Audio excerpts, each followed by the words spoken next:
Hello বন্ধুরা, welcome to smart rankers. WBCS সহ অন্যান্য পিএসসি পরীক্ষার রাইটিং প্র্যাকটিসের জন্য অর্থাৎ ডেসক্রিপটিভ পেপার প্র্যাকটিসের জন্য তোমরা এই চ্যানেলটিকে কন্টিনিউয়াসলি ফলো করতে পারো।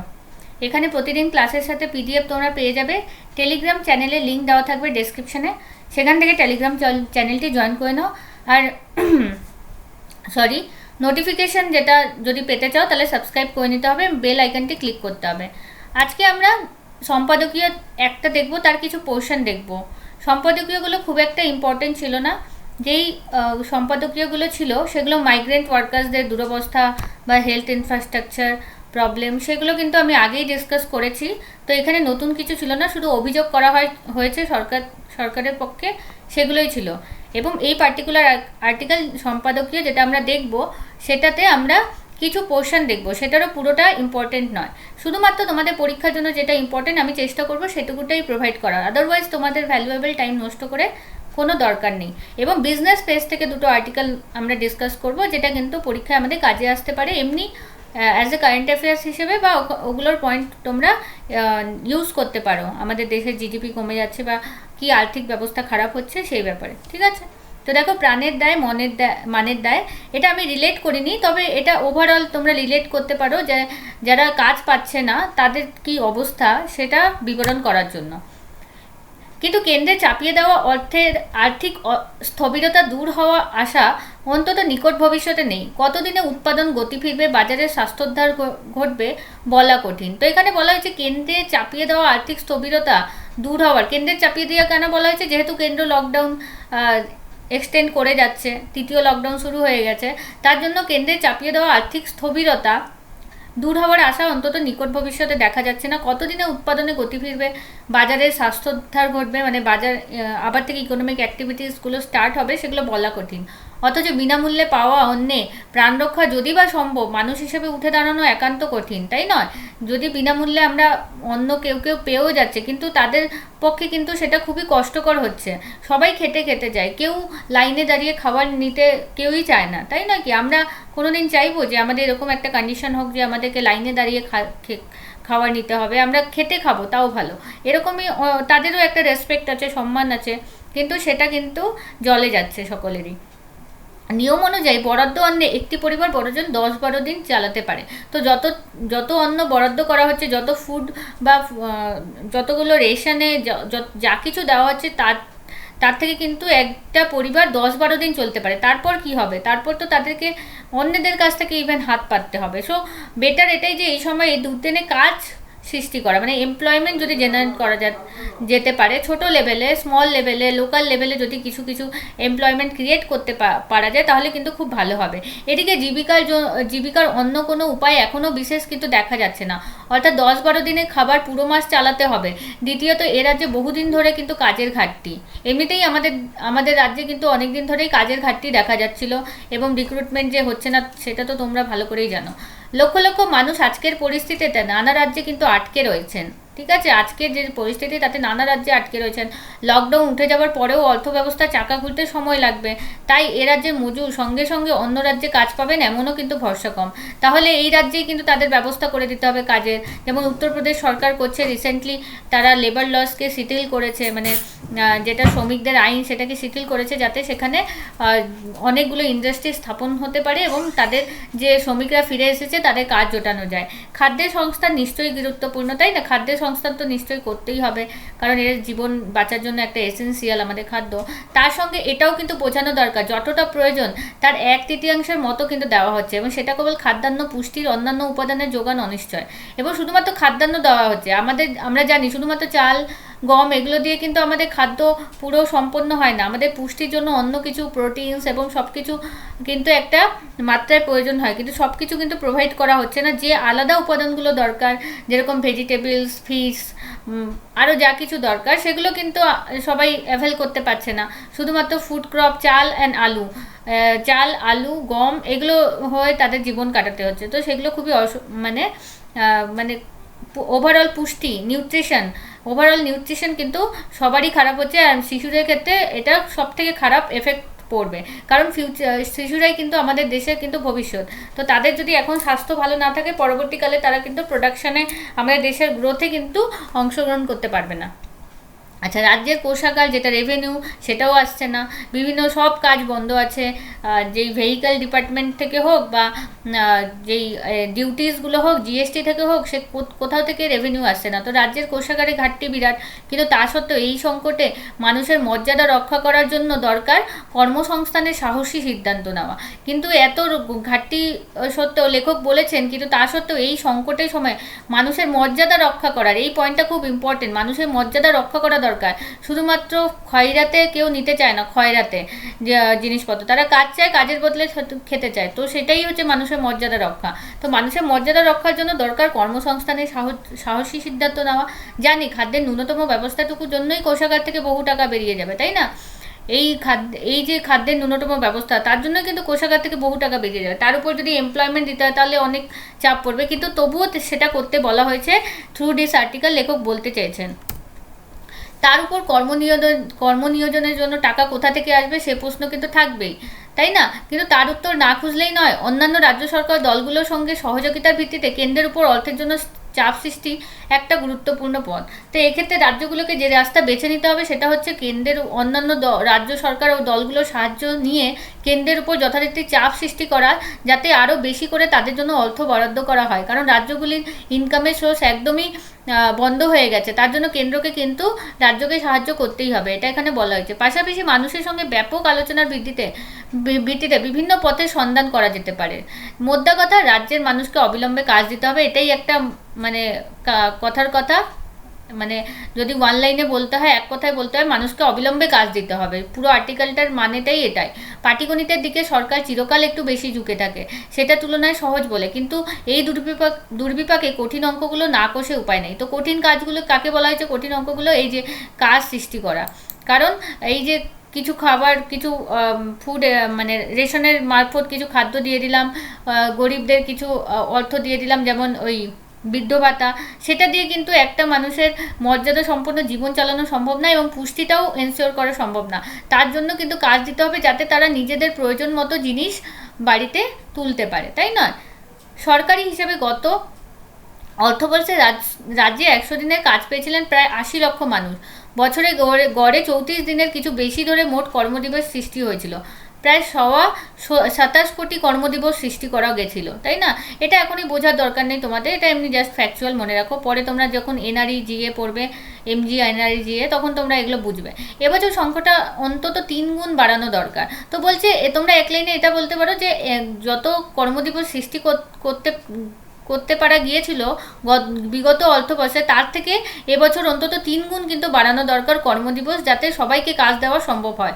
রাজ্যে এই প্রকল্পে নথিভুক্ত পরিবারের সংখ্যা প্রায় 1.25 কোটি, অনেকটাই, এবং প্রতি পরিবারে গড়ে 2.39টা কার্ড আছে প্রত্যেকটা পরিবারে। এটা গড় হিসাব বলছে, এমনি তো 2.39 জন লোক থাকে না একটা পরিবারে, বাট গড়ে বলছে। মোট নথিভুক্ত এই যে এই সংখ্যাটা, এই পরিবারগুলোকে যদি গড়ে অন্তত 2 মাস কাজ দেওয়া যায়, তারা খানিকটা কিন্তু সামাল দিয়ে দিতে পারবেন, তাই তো? তো 100 দিনের কাজই দিতে বলছে, খুব বেশি একটা বড় এখানে এমপ্লয়মেন্টের কথা লেখক বলেনি, জাস্ট একটা ন্যূনতম যেটা 100 দিনের কাজ, সেটাই বলছেন, সেটাই করে দেন সরকার, সেটাই করে দিক, তাহলেও তো অনেক হেল্প হবে। কেবল 100 দিনের কাজই নয়, কিছু উদ্ভাবনী কাজের কথাও ভাবা যায়। তার সাথে সাথে কিছু উদ্ভাবনী কাজ সেমি আরবান এলাকাগুলোতে, যেখানে রুরাল এলাকা নেই, রুরাল এলাকায় না হয় এগুলো কাজ হয়, কিন্তু আরবান এলাকায় তো সব ধরনের কাজ হয়। যেমন সংকটের কারণে দীর্ঘদিন বাচ্চাদের লেখাপড়া বন্ধ, তো শিক্ষকদের নেতৃত্বে স্থানীয় কিছু ছেলেমেয়েকে নিয়ে পারিশ্রমিকের বদলে সেই পড়াশোনা কিন্তু বজায় রাখতে বলা যায়। কিছু পারিশ্রমিক তারা পাবে এবং সেখান থেকে কর্মসংস্থান সৃষ্টি হবে, তাই নয়? ইভেন আমাকেও আশেপাশে অনেক বাচ্চারা বলছে যে এরকম পড়ান। তো এটাই হচ্ছে, এরকম ধরনের কিছু যদি এরকম কেউ থাকে, তাহলে কয়েকজনকে নিয়ে সেটা কাজ শুরু করা যায়, যদি না সেটা কন্টেনমেন্ট জোনে থাকে। অবশ্যই আমাদের সামাজিক দূরত্ববিধি মেনে চলতে হবে।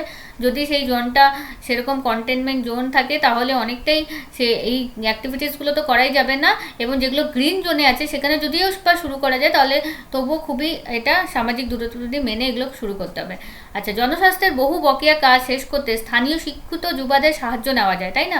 জনস্বাস্থ্য যেটা, হেলথ যেটা সবার, সেটা বহু বকেয়া কাজ শেষ করতে স্থানীয় শিক্ষিত যুবাদের কিন্তু সাহায্য নেওয়া যায়। প্রথাগত ক্ষোভের বাইরে বেরিয়ে ভাবতে হবে, এখন ভাবতে হবে কিভাবে মানবিক মর্যাদাকে অমূল্য করে তোলা যায়। মানবিক মর্যাদাকে অমূল্য, তাই না? মানুষের অনেক সময় এক একজন এরকম আছে যারা না খেয়ে মরে যাবে কিন্তু মর্যাদা হানি হতে দেবে না। তো মর্যাদাকে মূল্য দিতে হবে, এতটাই মূল্যবান যেন সব থেকে অসহায় মানুষটিরও একবারের জন্য মনে না হয় যে তিনি কারো কাছ থেকে হাত পেতে কিছু নিচ্ছেন। তিনি যেন ভাবতে পারেন যে তিনি যা পাচ্ছেন তাতে তার পুরো হক আছে বলেই পাচ্ছেন। এই মূল্যবোধ অর্জন করতে সময় লাগবে, কিন্তু চেষ্টা করলে তবেই অর্জনের প্রশ্ন ওঠে। তো এতটুকু, এই মিনিমাম মর্যাদাটুকু আমাদের দেওয়া উচিত, আমাদের প্রত্যেকটা জনগণকে পাওয়া উচিত, যে তারা ন্যূনতম যে কাজ করতে যাচ্ছে অ্যাটলিস্ট তারা কাজ পেয়ে কাজ করে খেয়ে নুক, যাতে তাদের মনের মধ্যে এতটুকু না আসুক যে তাদেরকে হাত পেতে খেতে হচ্ছে, পড়তে হচ্ছে। ঠিক আছে, ওকে। এবার আমরা বিজনেস পেজ থেকে আর্টিকেল একটা দেখে নেব। আরও ধারের পথে কেন্দ্র, রইল 2 প্রশ্ন। তাহলে কেন্দ্র আরও ধার নিতে হচ্ছে। একটা তো অনেকটাই ধার নিয়ে ফেলেছিল অলরেডি, এখন রিসেন্টলি যেটা আমাদের ফিনান্স মিনিস্টার মানে আমাদের অর্থমন্ত্রী তিনি ঘোষণা করেছেন আরও বেশি অর্থ ধার নেওয়া হবে, যাতে এই বিপদের সময় এইগুলো মোকাবিলা করা যায় করোনা সংকটে। তো এতে রাজকোষে ঘাটতি হতেই থাকবে, এটাই বলা হয়েছে, এগুলো আমরা দেখে নেব। তো রাজকোষে আমাদের কিন্তু ঘাটতি লাগাম ছাড়া হতে চলেছে, তাই না? রাজকোষে ঘাটতি মানে যেটাকে আমরা ফিসকাল ডেফিসিট বলি ইংলিশে। তো রাজকোষে ঘাটতি কিন্তু লাগাম ছাড়া হতে চলেছে। সেই ইঙ্গিত দিয়ে মোদী সরকার করোনা সংকটের মোকাবিলায় আরও ধার করার কথা ঘোষণা করলেন। মোদী সরকার এবার বললেন আরও তিনি ধার করবেন, অলরেডি অনেক ধার হয়ে গেছিল। বাজেটে কেন্দ্র বলেছিল চলতি অর্থবর্ষে ধার করতে হবে 7.80 লক্ষ কোটি টাকা। আজ অর্থমন্ত্রক জানালো 12 লক্ষ কোটি ঋণ নেওয়ার কথা, অনেকটাই বেশি।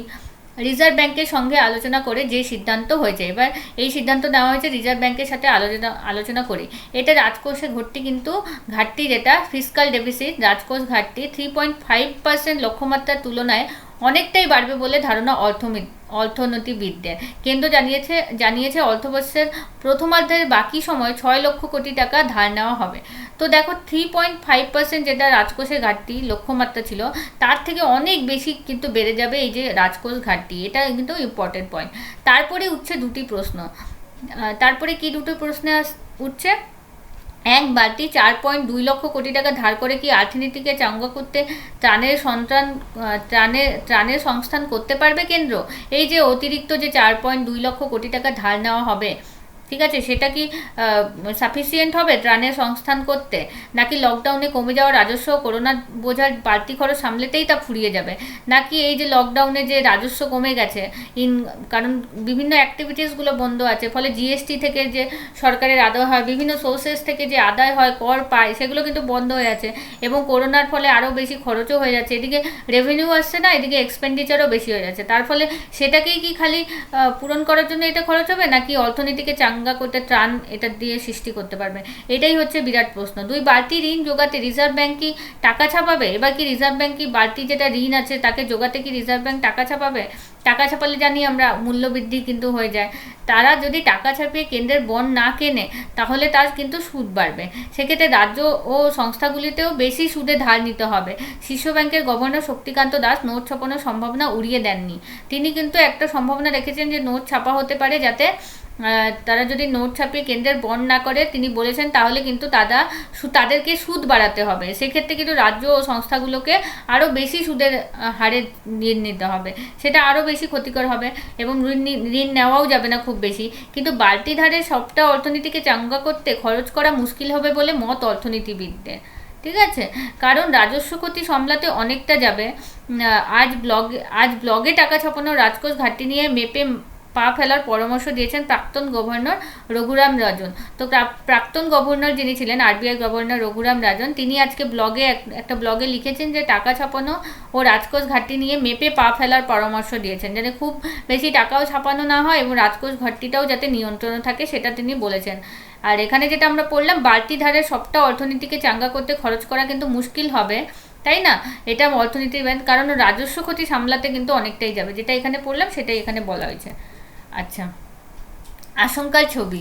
এবার আরেকটা আমরা ওই আর্টিকেলের সাথেই রিলেটেড, যে এবার অর্থনীতিকে কিভাবে আমাদের ধাক্কা খাচ্ছে সেটা।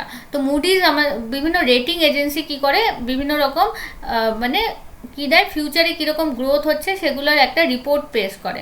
তো মুডিজ নামে একটা মানে একটা সংস্থা আছে যেটা বিভিন্ন রেটিং প্রদান করে, বিভিন্ন রিপোর্ট পেশ করে অর্থনীতি সম্পর্কে বিভিন্ন দেশে। তো মুডিজ বলেছে চলতি অর্থবর্ষে ভারতের জিডিপি বৃদ্ধির হার দাঁড়াতে পারে শূন্যে শূন্যে, মানে ভাবা যাচ্ছে না, কারণ 3%, 5% এটাকে কত কম বলা হতো, এখন জিডিপি বৃদ্ধির হার শূন্য হয়ে যেতে পারে।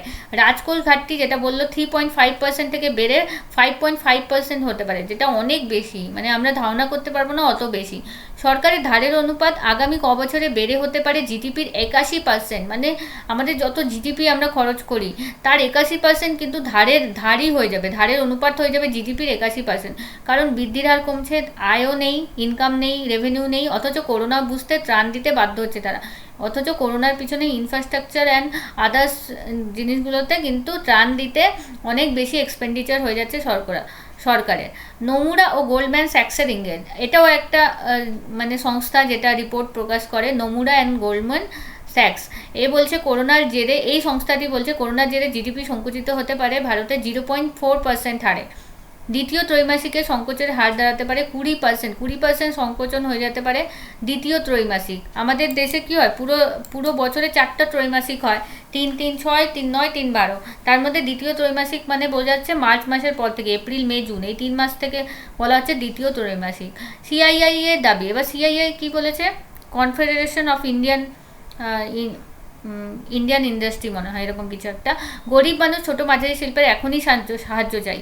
সব থেকে বেশি যারা এফেক্টেড এরাই কিন্তু গরিব মানুষ, যারা ছোটো মাঝারি শিল্প, তাদের একদমই কাজ শেষ হয়ে গেছে, কারণ বড় বড় কোম্পানিতে যারা কাজ করে, যাদের কোম্পানি রয়েছে তারা কিন্তু অনেকটা তাদের সেভিংস থাকে, কিন্তু যারা গরিব মানুষ, ছোটো মাঝারি শিল্পের, তাদের কিন্তু কোনো সেভিংস থাকে না। তো সেক্ষেত্রে কিন্তু এদের কিন্তু আগে সাহায্য চাই, অবিলম্বে 15 লক্ষ কোটি টাকা কিন্তু ত্রাণ দেওয়া হোক, এটা কিন্তু বলা হচ্ছে তাদের ক্ষেত্রে। আচ্ছা, বেতন দিতে ও ছাঁটাই আটকাতে দৈনন্দিন ব্যবসা চালাতে সংস্থাগুলোকে মূলধন যোগাক ব্যাঙ্কগুলোকে এখানে ইনস্ট্রাকশন দিতে বলেছে সরকার, যেন ইনস্ট্রাকশন দেয় ব্যাঙ্কগুলোকে, যাতে বেতন দিতে ও ছাঁটাই আটকাতে দৈনন্দিন ব্যবসা চালাতে সংস্থাগুলোকে মূলধন দেওয়া হোক ব্যাঙ্কগুলির দ্বারা, মানে ছোট ছোট সংস্থাগুলোকে, থাকুক সরকারি গ্যারেন্টি, সুদ হোক 4% থেকে 5%, এগুলো সাজেশন দেওয়া হচ্ছে। অর্থমন্ত্রী বাজেটে মূল্যবৃদ্ধি সহ জিডিপি 10% হারে বাড়বে বলে আঁক কষেছিলেন, তা মিলবে না, রাজস্ব বিলগ্নকরণ থেকে আয়ের লক্ষ্য ছোঁয়া মুশকিল হবে।